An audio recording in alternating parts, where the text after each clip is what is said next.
Ya, baik. Assalamualaikum warahmatullahi wabarakatuh. Waalaikumsalam warahmatullahi wabarakatuh. Alhamdulillah ya, ini kuliah tinggal minggu ini ya.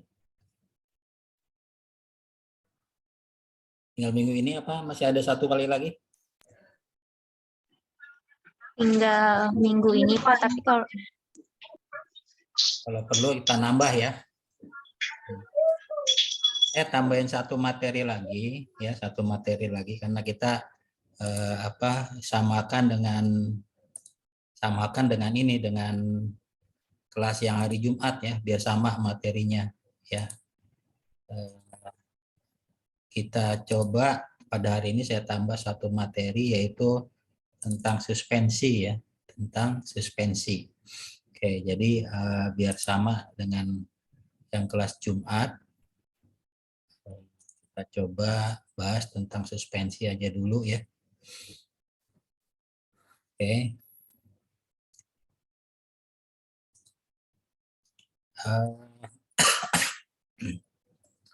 Nanti ujian akhir semesternya itu kalau nggak salah kita dapat jadwal tanggal 22 Juli untuk fisika farmasi atau farmasi fisik 1. Materinya kinetika reaksi ya, kamu catat. Kinetika reaksi, mikromeritik, stabilitas obat, difusi dan disolusi, dan suspensi. Ya, saya ulangin. Kinetika reaksi, mikromeritik, stabilitas obat, difusi dan disolusi, kemudian suspensi. Oke, kita sambil nunggu temennya bergabung ya, silakan kita lihat PowerPoint-nya suspensi. Oke, udah terlihat belum? Sudah terlihat belum? sudah Pak. Sudah ya. Oke. Ini materi UAS kita. Materi UAS kita kinetika reaksi, mikromeritik, stabilitas obat, difusi dan disolusi, kemudian suspensi. Ya, nanti di pertengahan Juli akan saya beri kisi-kisinya lagi ya, kamu bisa pelajari lagi jenis-jenis soalnya. Baik, kita lihat apa itu suspensi. Ya, suspensi ini masuk dalam dispersi kasar ya. Jadi dispersi kasar itu ada suspensi, ada emulsi.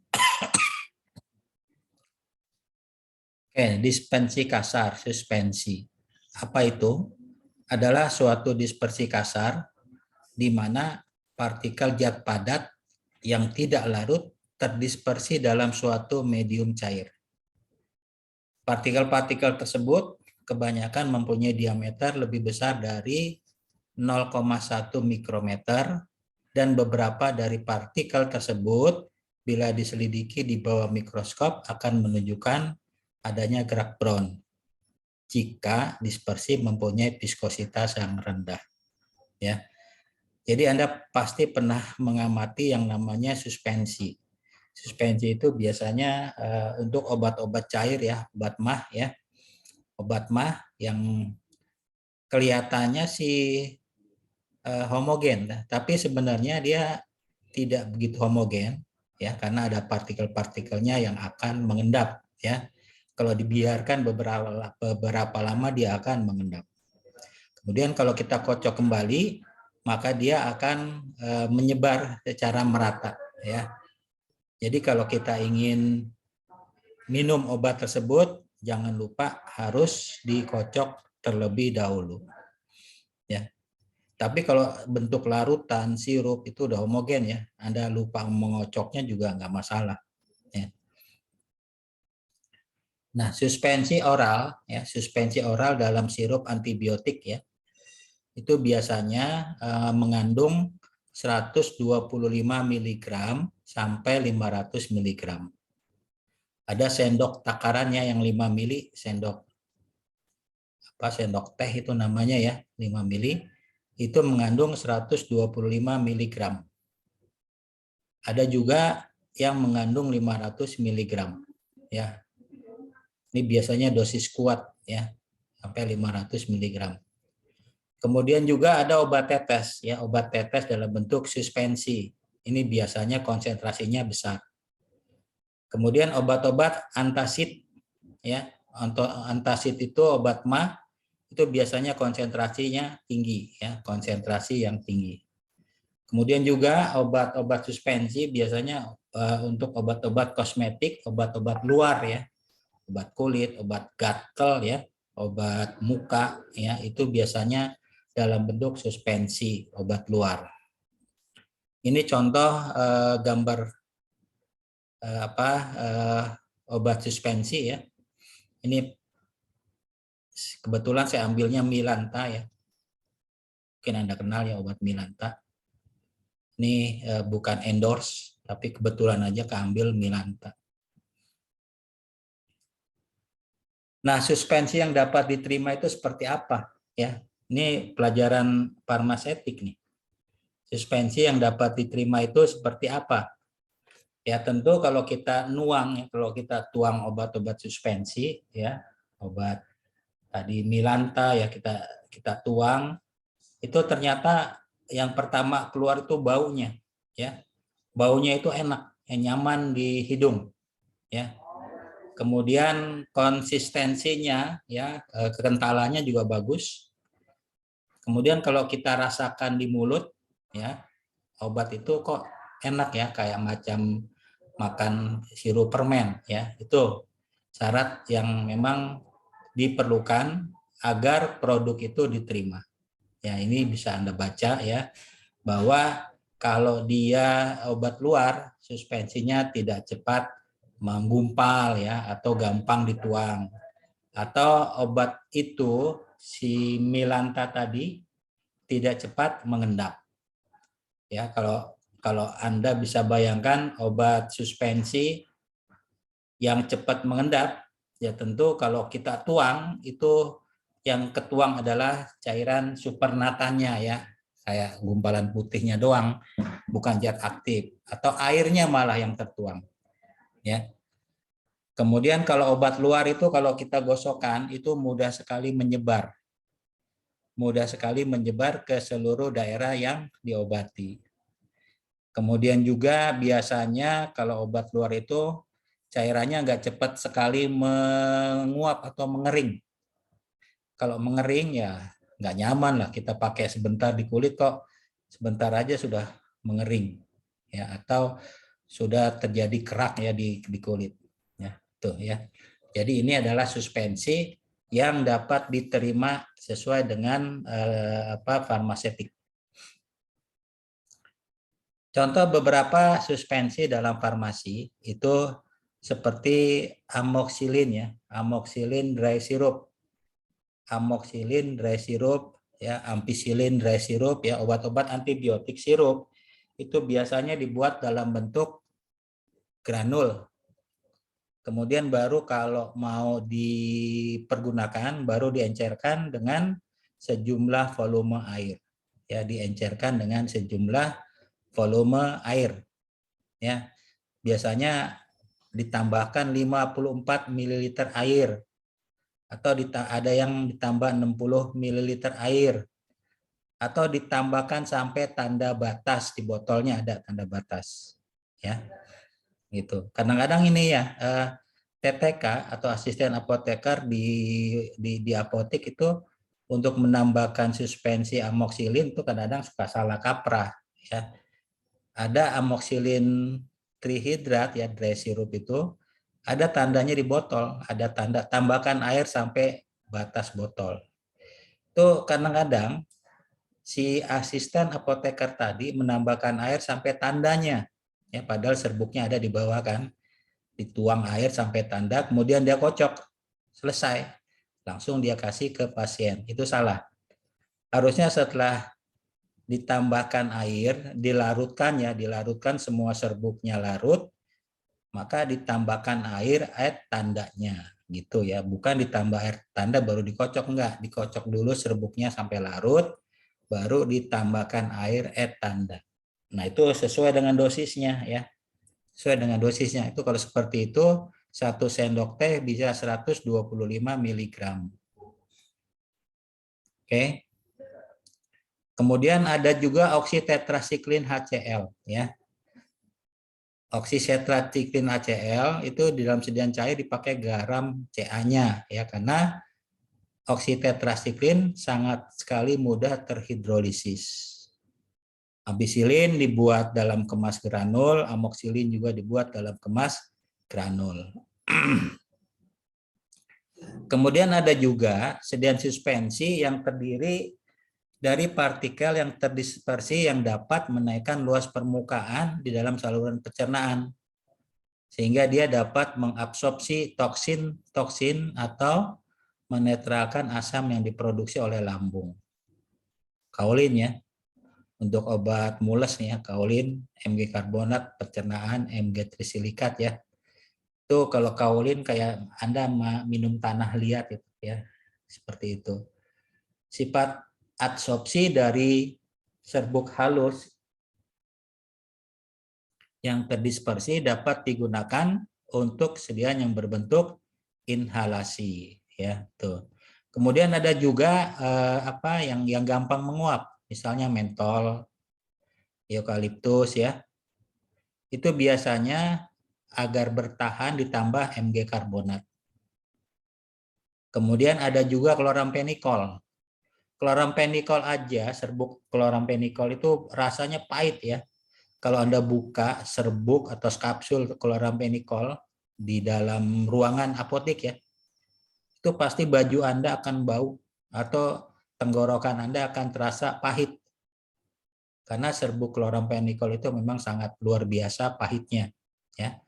Kalau Anda pulang ke rumah, baju praktikumnya itu baju yang dipakai di ruangan tentu akan bau klorampenikol ya.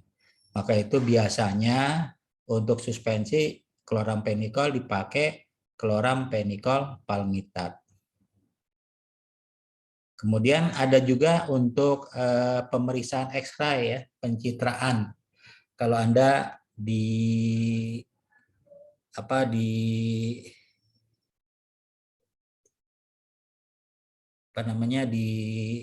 itu kan oleh dokter bahwa Anda terkena tumor ya,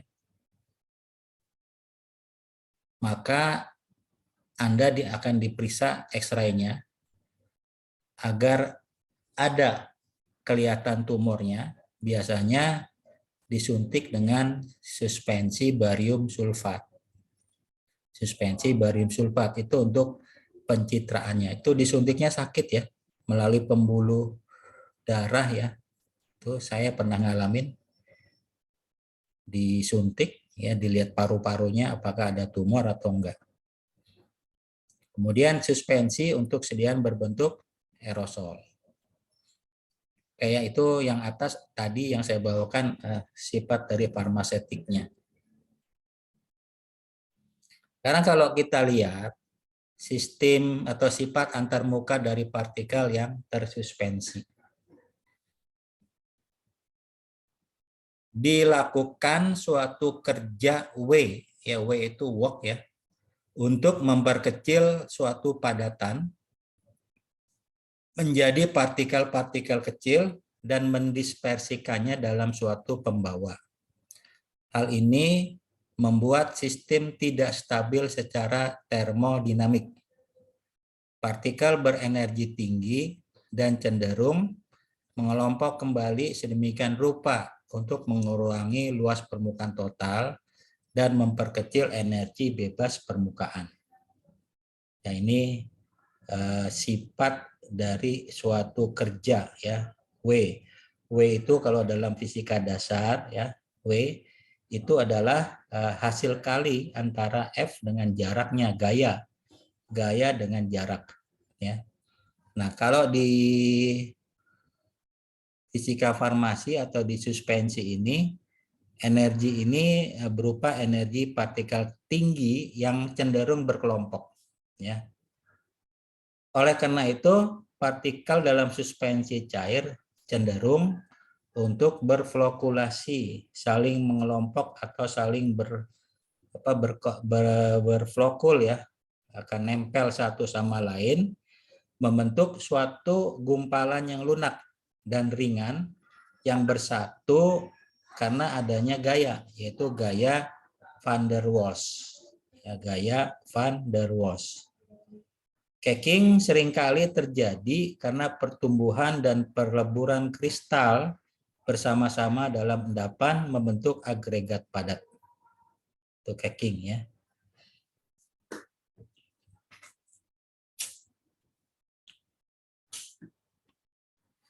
Cracking seringkali terjadi karena pertumbuhan dan peleburan kristal bersama-sama dalam endapan membentuk agregat padat. Nah, kenaikan kerja ya, kenaikan dalam kerja W atau energi bebas permukaan disimbolkan dengan delta F.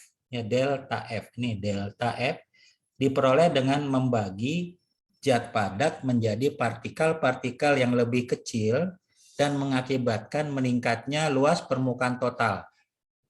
Meningkatnya luas permukaan total dan mengakibatkan ya luas permukaan total itu delta F. Delta F itu energinya, delta W sama dengan gamma SL dikali delta A.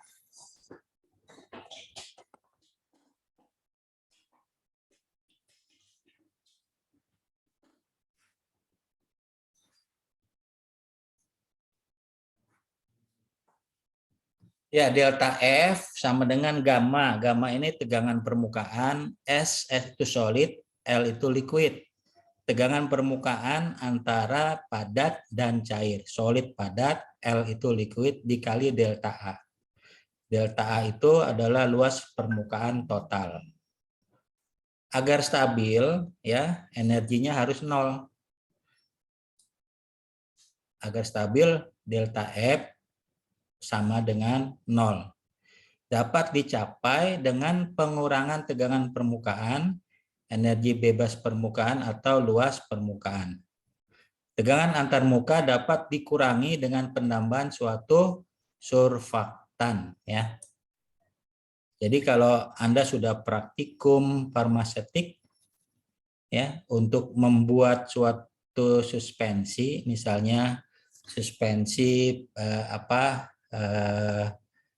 acetaminophen gitu kan yang tidak larut dalam air, suspensi untuk obat mah itu biasanya dipakai pulpis kumosus ya, PGS, pulpis kumosus. Itu sebagai surfaktan yang gunanya apa? Untuk mengurangi tegangan permukaan. Sampai sini ada yang mau ditanyakan?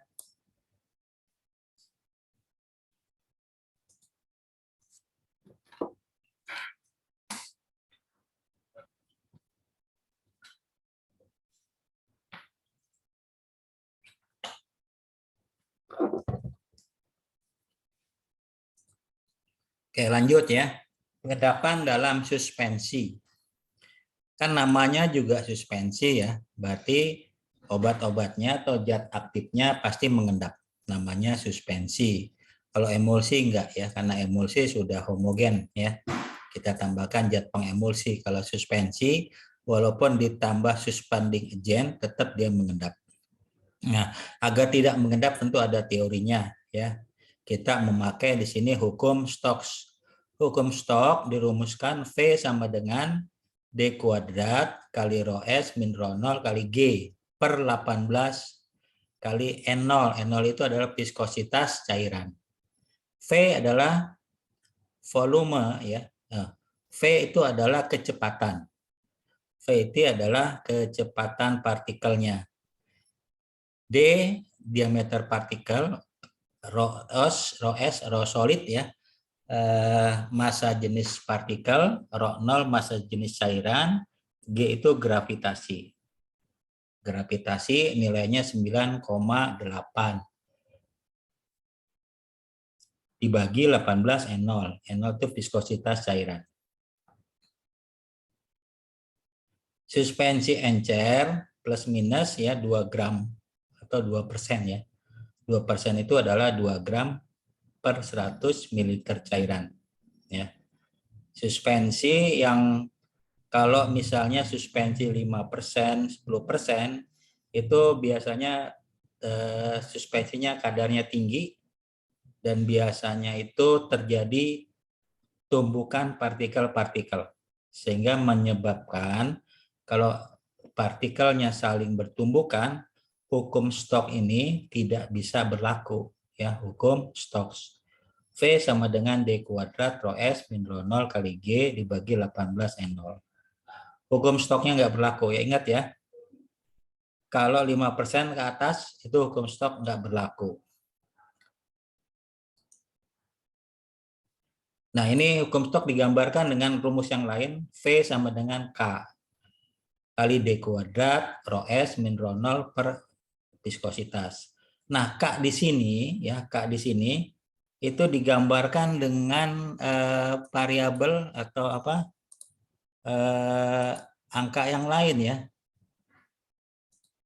Ini nilai K di sini, ini nilai K. Nilai K di sini. Nah, ini dari mana nilai K-nya? Nah, ternyata nilai K tadi ada diambil dari sini, K-nya. G itu kan 9,8 ya. G dan 18. G, nah ini. G itu 980 cm per detik kuadrat dibagi 18. Maka didapat nilai K. Ya. Dia merupakan angka yang stabil. Jadi ada rumus boleh kalau Anda ingat angkanya, ya. Tapi kalau nggak ingat rumusnya boleh. G per 18. Nah, pada hukum Stokes itu ada namanya efek gerak Brown. Efek gerak Brown itu adalah gerak yang tidak beraturan, ya. Tidak beraturan, yang zigzag, ya. Zigzag tidak beraturan. Sehingga partikelnya akan berbenturan satu dengan yang lain. Itu namanya efek gerak Brown. Nah, untuk parameter pengendapan dirumuskan sebagai, ya, volume sedimentasi dan derajat flokulasi. Ada volume sedimentasi, simbolnya adalah F. Ini volume sedimentasi, simbolnya adalah F. Kemudian VU adalah volume akhir dari endapan dibagi volume awalnya, ya. Jadi sedimentasi adalah F sama dengan VU dibagi V0. VU dibagi V0. Oke. Nah, nilai F itu ada antara 1, ya, kurang dari 1 sampai lebih besar dari 1. Nilainya, ya. Nilainya ini, nilainya antara 1 kurang dari 1 dan lebih besar dari 1. Itu namanya volume sedimentasi. Nah, ini ya contoh volume sedimentasi. Ada 3 keadaan. Ada 3 keadaan, ya. Ada 3 model A, B, C. Yang pertama, yang A, ya. Kita ingin membuat suatu suspensi dengan sediaan awal 100 nih, sediaan awal 100. Nah, ini sediaan awal 100. Ternyata setelah jadi, ya, kita masukkan ke gelas ukur. Ternyata volume akhirnya 50. Ya, 50. Ya kan, kita lihat volume akhir dibagi volume awal, VU dibagi V0. Nah, karena volume akhirnya 50, ini VU-nya 50, ini V0-nya 100, ya, V0-nya 100. V0-nya 100, maka nilai F-nya itu nilainya 0,5. Nah, ini nilainya 0,5. Nah, keadaan C beda lagi. Kita ingin membuat suatu sediaan emulsi, ya, sediaan emulsi 100. Ini 100. ternyata setelah jadi nilainya malah 150. Maka nilai F-nya adalah 150 per 100. 150 per 100, 1,5 nilai F-nya. Nah, kalau keadaan yang C ini, volume sedimentasi melebihi volume sedimen. Biasanya ditambahkan pembawa ekstrak. Pembawa ekstra itu biasanya yang bisa meredakan gerak brownnya.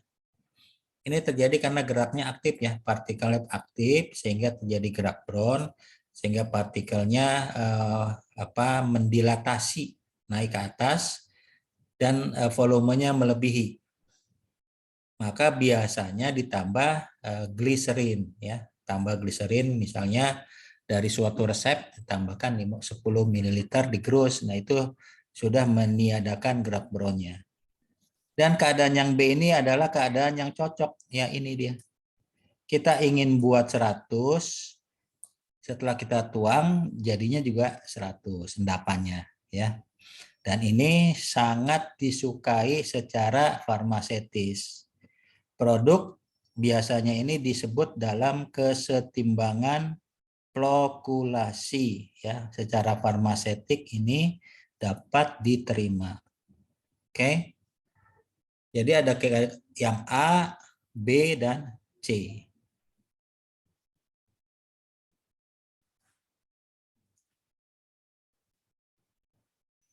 Oke, ada yang mau tanya? Saya izin tanya, Jadi Pak. nilai F-nya 1 ya yang memenuhi syarat. Pak, izin Ya. tanya yang pengendapan dalam suspensi kan tadi ada F, Ya. D kuadrat, sama rho. Yang D kuadratnya itu apa ya, Pak? Yang ini ya, ini. Iya, Pak. D kuadrat. D kuadrat itu diameter partikel. Diameter partikel itu kan kita udah belajar mikromeritik ya. Diameter partikel itu yang kita peroleh dari mikromeritik tadi. Ya, berapa diameter partikel rata-rata. Kalau di soal D-nya sudah diketahui. Diameter partikelnya berapa. Oke, ada lagi?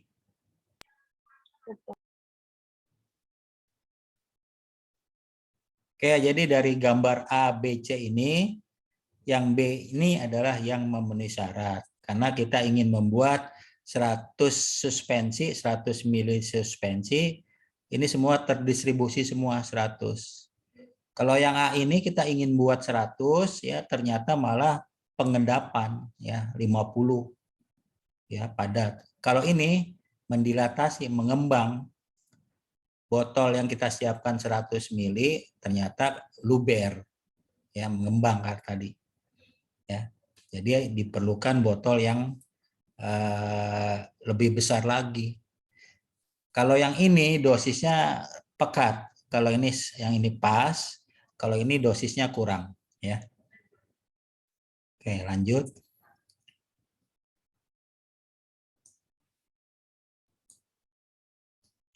Nah, ini sama aja sih ya. Ini namanya derajat flokulasi.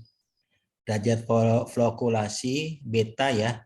Beta ya, F per F tak berhingga ya. Ini sehingga kita akan dapat beta langsung saja volume akhir ini beta volume akhir dibagi volume air dari endapan suspensi yang terflokulasi dibagi volume air suspensi yang mengalami deflokulasi. Oke. Yang atas flokulasi, yang bawah deflokulasi. Sebentar ya.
Oke, kita lanjut lagi ya.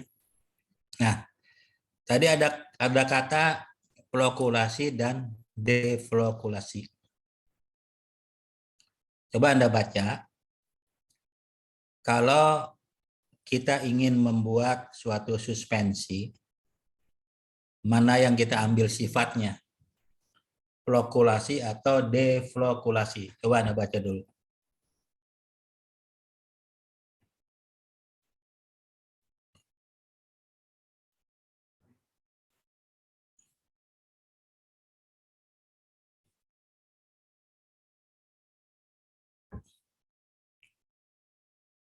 Mana sifat yang lebih baik?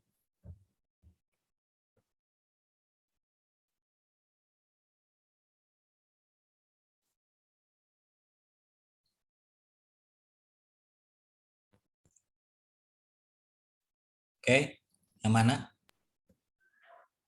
Yang Anda akan ambil, flokulasi atau deflokulasi?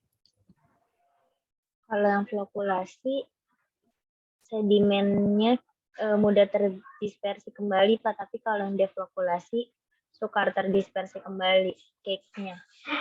Ya. Jadi dua-duanya bisa kejadian ya. Artinya kalau flokulasi itu ya, kalau flokulasi itu apa? Kalau bentuknya suspensi itu kita kocok sebentar, ya dia mudah terdispersi. Oke, benar ya. Kalau kita kocok dikit aja dia mudah terdispersi. Tapi kejelekannya itu sedimennya cepat sekali terbentuk, cepat mengendap. Ya, kalau kita punya anak kecil, kita ingin kasih suspensi yang sifatnya flokulasi, ya, kalau kita mau tuangkan ke sendok teh, ini anaknya bermasalah ya, agak susah, akhirnya kita agak menuangkan ke sendok tehnya itu agak lambat. Akibatnya yang kita tuang itu adalah cairan bening doang, ya, karena sebagian sudah membentuk sedimen mengendap kembali. Hingga dosisnya tidak tercapai. Tapi kalau deflokulasi itu homogen, ya, lambat mengendap, sukar terdispersi. Ya, itu kalau kita tuang ke dalam sendok itu nggak akan turun ya, nggak akan mengendap cepat. Nah, untuk flokulasi ini wujudnya nggak menyenangkan ya ini, karena biasanya terjadi cairan yang jernih di atasnya. Tapi kalau yang deflokulasi itu suspensinya menyenangkan ya, karena relatif homogen dalam waktu yang lama. Tapi kejelekan deflokulasi, ya, kalau dia sudah terbentuk endapan, kita mengocok ulang kembali agak berat. Ya, kadang-kadang dia tetap menggumpal. Ya, karena suspensinya itu, sedimentasinya itu susah dipisahkan ya, susah dipisahkan. Membentuk agregasi atau membentuk cake ya. Tapi kalau flokulasi itu cepat mengendap, tapi gampang juga didispersikan kembali. Itu ya, beda antara flokulasi dan deflokulasi. Dan ini gambar dari perbedaan flokulasi dan deflokulasi. Ini partikel untuk flokulasi yang ini ya, yang ada kayak kita main Tetris ya. Ini ada merah, kuning, hijau, biru ya. Ini mengendap, satu dengan lain mengendap, tapi tidak beraturan. Coba Anda lihat, ada ruang kosong di sini. Ada ruang kosong. Ada ruang kosong ya, ada endapan berongga. Akibatnya kalau seperti ini, partikel tidak kuat satu dengan yang lain, ya, tapi cepat mengendap. Ya. Tapi ini kalau kita kocok ulang, yang flokulasi gampang sekali terurai.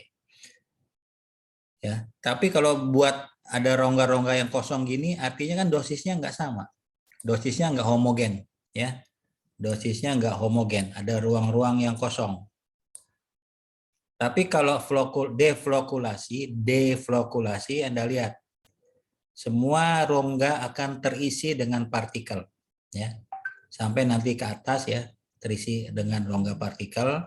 Dan kalau kita tuang, homogenitas dari dosis terjamin, ya. Kemudian kejelekannya kalau dia sudah lama mengendap, itu agak berat kita membocoknya. Oke. Kemudian kalau ada yang terbentuk cake dan ada yang berbentuk vlog, ya, flokulasi ini gampang pecah. Ini cake ini deflokulasi. Ini contoh flokulasi dan deflokulasi. Contohnya kalau suspensi yang terflokulasi itu ada jamu, ya, ada antibiotik. Kalau yang tersuspensi juga, yang terdeflokulasi ada juga sediaan batuk, obat batuk, obat mah, ya, itu terdeflokulasi. Tetapi kalau terflokulasi rata-rata antibiotik itu terflokulasi, ya. Tapi kalau misalnya antibiotik tadi ditambahkan dengan campuran yang lain, misalnya tambah madu, ya, itu masuk ke terdeflokulasi. Oke. Nah, kalau suspensi deflokulasi, apa itu suspensi deflokulasi? Ya. Ini teori. Yang jelas, Anda lihat di paragraf yang ketiga, bahwa suspensi dengan sistem deflokulasi akan membentuk dosis yang homogen pada waktu yang lama. Kenapa? Karena kecepatan sedimentasinya lambat. Kejelekannya, apabila sudah terjadi endapan, sukar sekali diredispersi karena terbentuk massa yang kompak. Oke.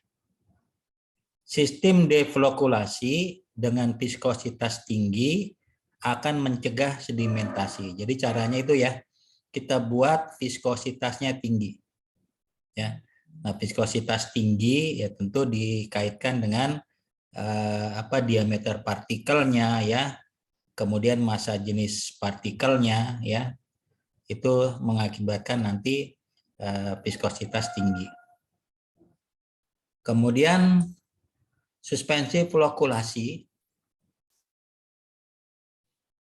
ya, tadi udah saya jelaskan, flokulasi itu nggak menarik, ya, tidak menarik, terbentuk rongga-rongga, ya, sehingga porositasnya itu nggak bagus, ya. Porositasnya nggak bagus sehingga dosisnya kurang homogen, ya, dosisnya kurang homogen. Nah, flokulasi dapat dikendalikan dengan yang pertama, kombinasi ukuran partikel. Kombinasi ukuran partikel. Kemudian ditambah lagi penggunaan elektrolit untuk kontrol zeta potensial, kemudian penambahan polimer, ya, itu mempengaruhi hubungan struktur partikel dalam suspensi. Oke, jadi ada 3. Yang pertama dilihat dari kombinasi ukuran partikelnya, kemudian penggunaan elektrolit, penambahan polimer.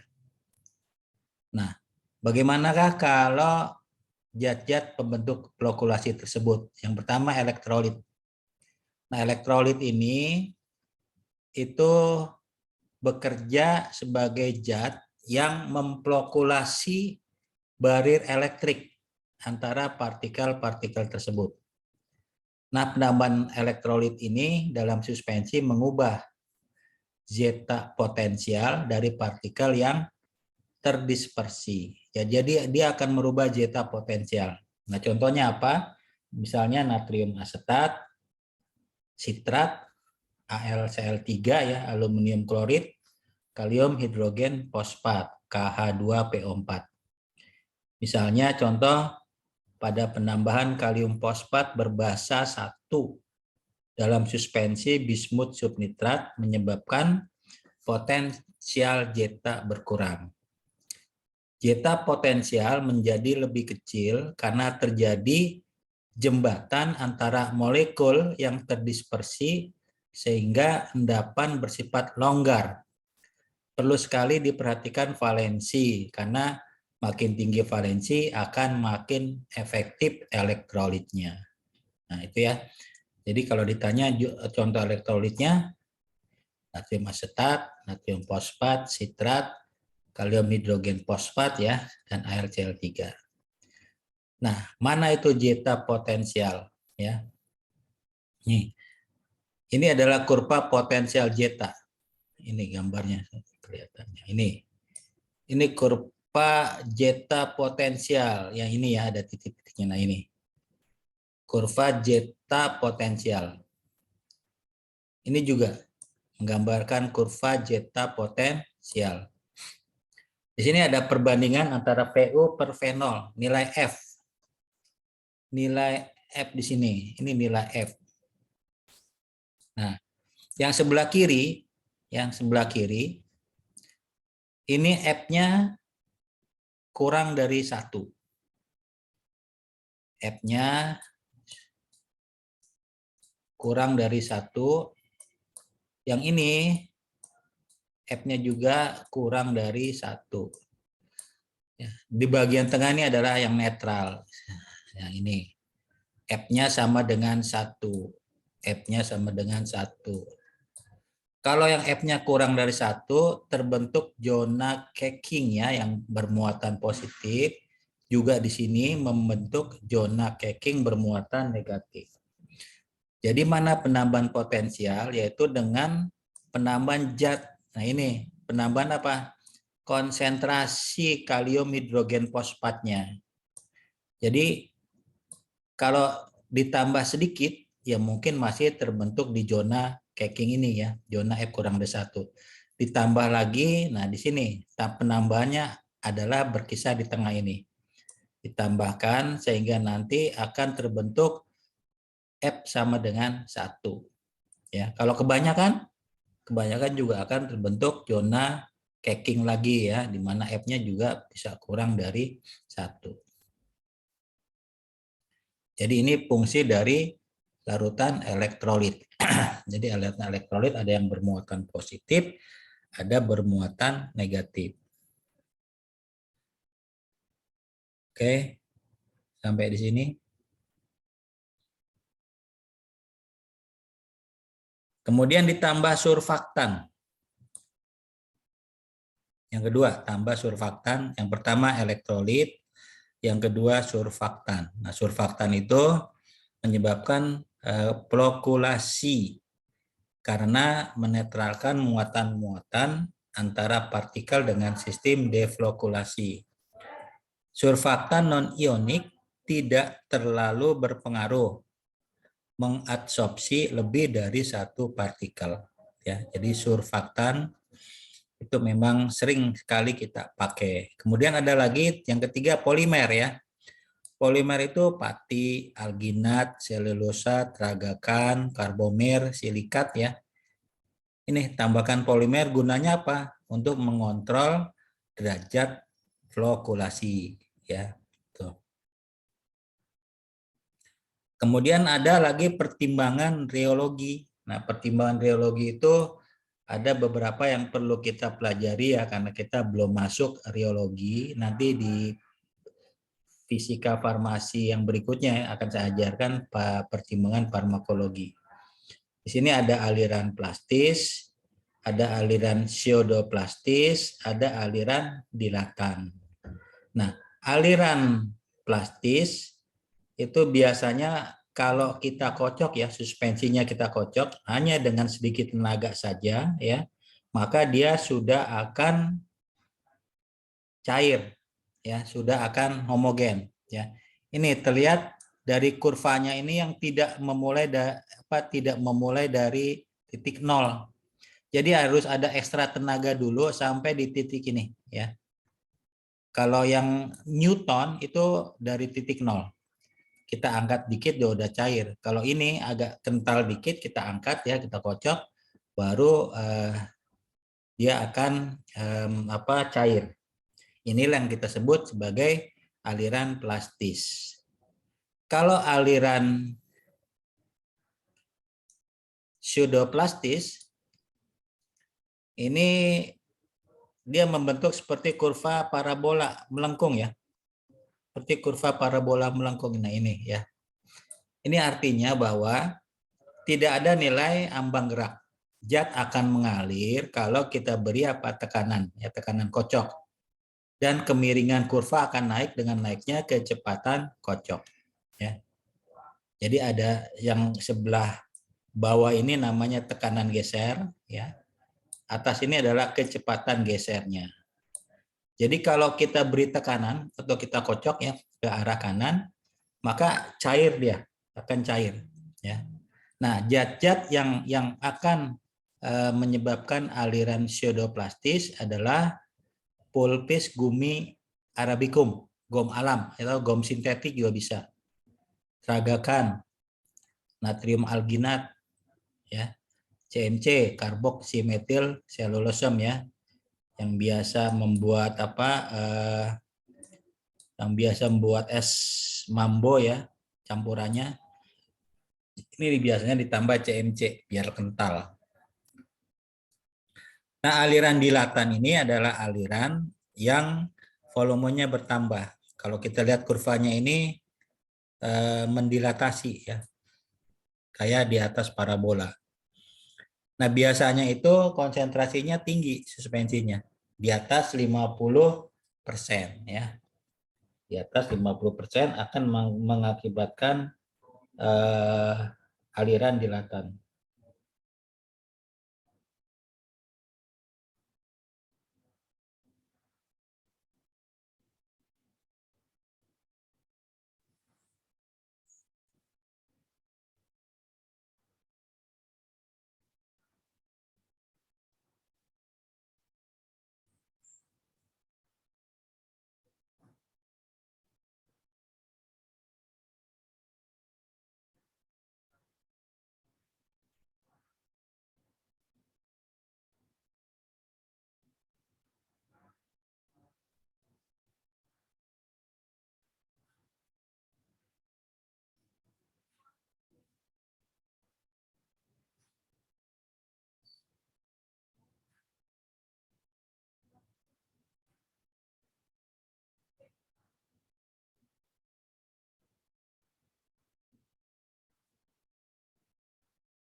Oke, lanjut ya. Ini lewatin saja. Nah, ini ada soal-soal nih.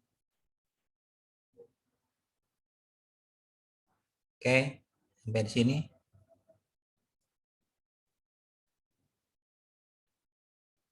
Ya. Ini ada soal hukum ini ya, hukum Stokes ya. Tadi ada yang nanya D kuadrat apaan Pak? Nah, ini D kuadrat. Sorry, D kuadrat ini. Nah, ini D kuadrat.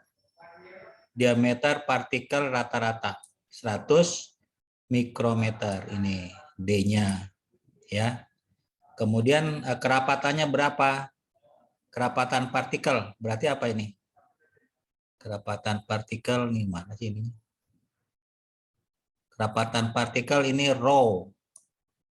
Rho S. Rho S. Oke. Diameter partikel apa? D ya. Diameter partikel D. Ini D sama. Nah, ini D. Kemudian mempunyai dispersi, mempunyai kerapatan 1,0 ya. Didispersikan dalam karboksimetil. Berarti 1,10.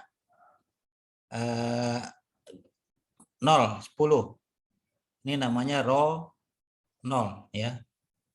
Ini rho 0 ya, rho 0. Ini rho 0. Rho 0. Rho S, D, rho 0. Kemudian viskositasnya berapa? Viskositasnya ini dia, 27. N, viskositas. Nah, ini viskositas. N0. Hitung kecepatan sedimentasi. Berarti apa kecepatan sedimentasi? Yaitu V. Kecepatan sedimentasi V. Terus ada yang belum diketahui G, gravitasi G. Nah, G. G itu nilainya 9,8 meter per detik kuadrat. Meter per detik kuadrat ya. Meter per detik kuadrat. Ini penerapan dari hukum Stokes. Ini ada jawabannya malah. Ini udah ya. Kemudian yang kedua penerapan delta F. Nomor 3 hukum Stokes lagi. Nomor 4 ini nggak usah deh ya span atau nggak apa-apa Anda tulis juga soalnya. Oke, jadi soal nomor 1, nomor 2, nomor 3 itu Anda tulis soalnya. Kemudian Anda jawab. Jawabannya udah ada ya, tinggal Anda contek aja. Tulis ulang ya, tinggal tulis ulang sehingga ditulis di kertas, kemudian di scan, kirim ke email saya. Ya, kasih nama. Kirim ke email saya. Oke. Jadi tugasnya hanya menyalin aja ini. Oke ya. Ini materi UAS-nya. Oke. Sampai di sini kuliah kita. Saya absen dulu ya.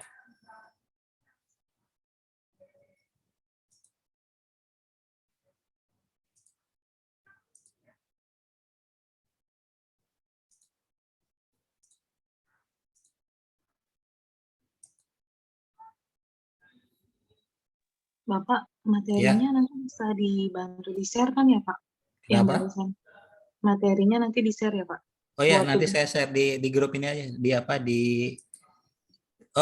Materi kalau PowerPoint bisa saya share. Ya, baik, Pak. Tunggu aja ya, nih saya akan absen dulu nih.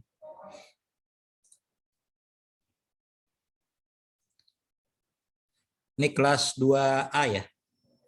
Iya, Pak. Kelas 2A masih ada 1 absen kosong tuh ya, berarti saya masih ngutang tuh artinya. Padahal sih udah itu. Oke, Sarah Permata hadir nggak? Sarah? Hadir, Pak. Ada di Hadir. depan. Sarah Fauzia? Silvia Yuni? Silvi lagi di toilet, Pak. Anissa? Hadir, Pak. Gita? Hadir, Pak. Roida? Hadir, Pak. Florita? Hadir, Pak. Putri? Hadir, Pak. Farizan? Farizan? Azahira? Hadir, Pak. Salsabila? Salsabila? Salsa hadir, Pak. Itu Hadir, jadi Pak. chat. Oh, Ananda, Hadir Bapak. Siti Fatimah, Hadir, Pak. Abdul Hafiz, Abdul Hafiz masih haji Pak. oke, Anita Lagi di jalan Pak. lagi di jalan. Deborah, Hadir, Pak. oke.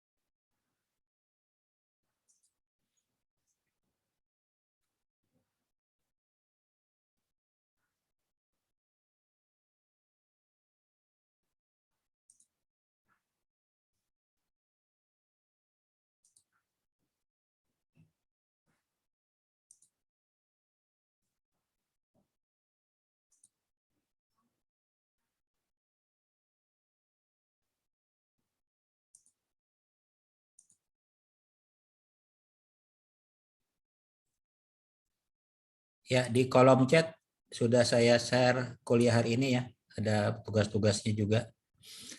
Silakan diambil, di-download. Saya absen kelas 2B.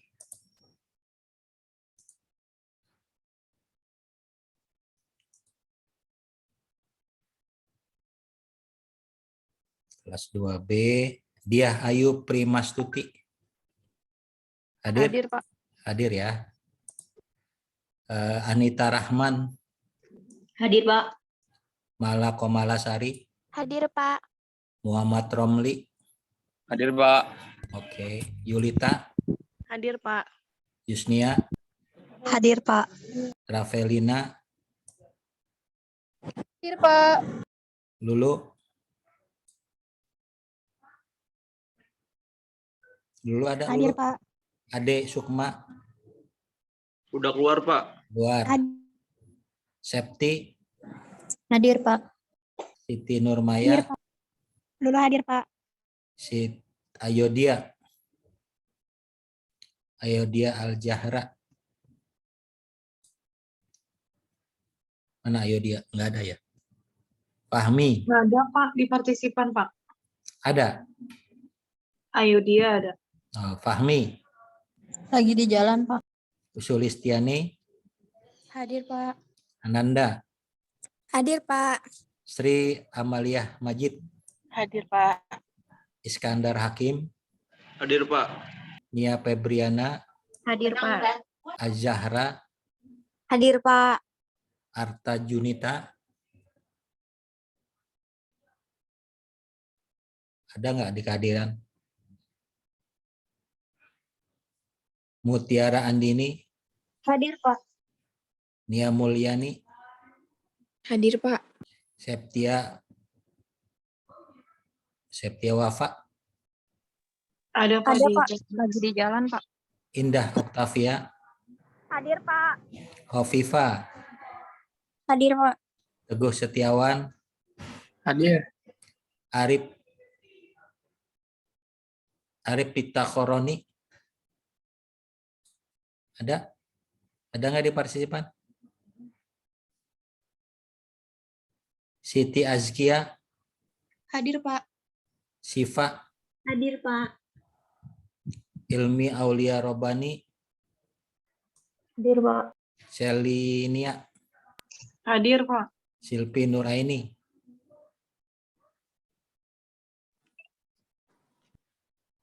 Oke, Silvi ada?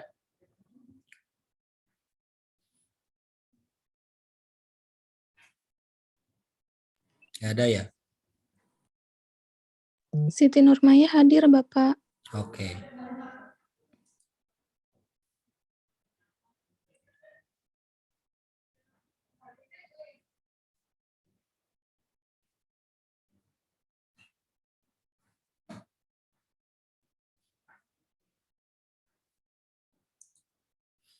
Oke, semuanya ya, cukup sekian hari ini. Nanti kalau ada jam tambahan, saya akan infokan ya.